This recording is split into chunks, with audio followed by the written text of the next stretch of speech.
A warm welcome to today's video in which I will be predicting the exam questions for the Philosophy A-Level from AQA for 2025. Now, on my channel you'll be able to find the prediction videos of last year and last year's paper, and if you look at the comments of that video, you'll find that I predicted the essays with a 100% success rate. What I'd like to start by caveating is that I do not work for the exam board. All of these predictions are simply based on what's previously came up. You can see, based on this table, what has previously come up, and so you can form your own conclusions about what you think is likely based on this table. You can also evaluate my predictions. I did not expect to have the success that I did last year on my predictions.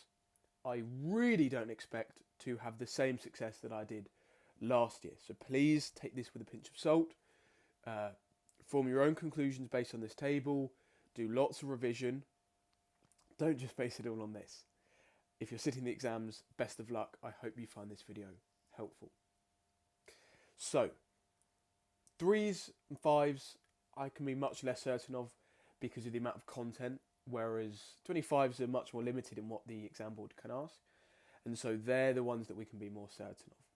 I think that normally something like a sort of more meta point comes up for your 3-mark question. Previous years, you can have a look at that. I think it's going to be something like validity, something on arguments this year. Virtue epistemology hasn't come up yet. For 5-mark questions, it's a key bit of content, so I think it's going to come up this year. And Descartes is also a very safe bet when it comes to thinking about what could come up in terms of content, because so much of the spec for paper 1 and for epistemology is Descartes. So I'm just hedging my bets there. Innate ideas, a big unit that hasn't come up for 12 marks. I don't think that it's going to come up this year.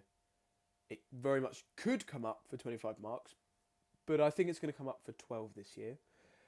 You can form your own conclusions based on this information though, of course. And then indirect realism, that's what I think is going to come up. Now, we haven't had perception in a few years.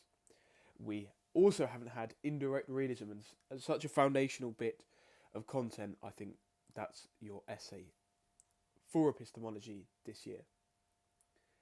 For ethics, I think that the goodwill could come up for 3 marks. I'm not sure about that though, really.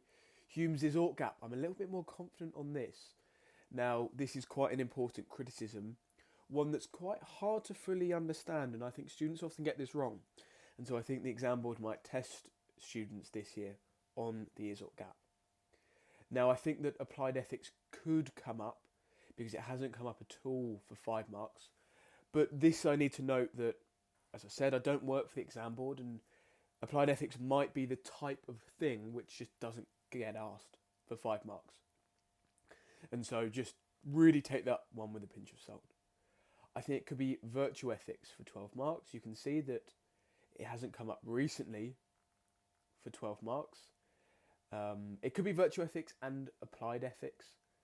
I don't think that's going to be the case though, because I actually think we're going to get applied ethics for 25 marks. You'll see it hasn't come up yet.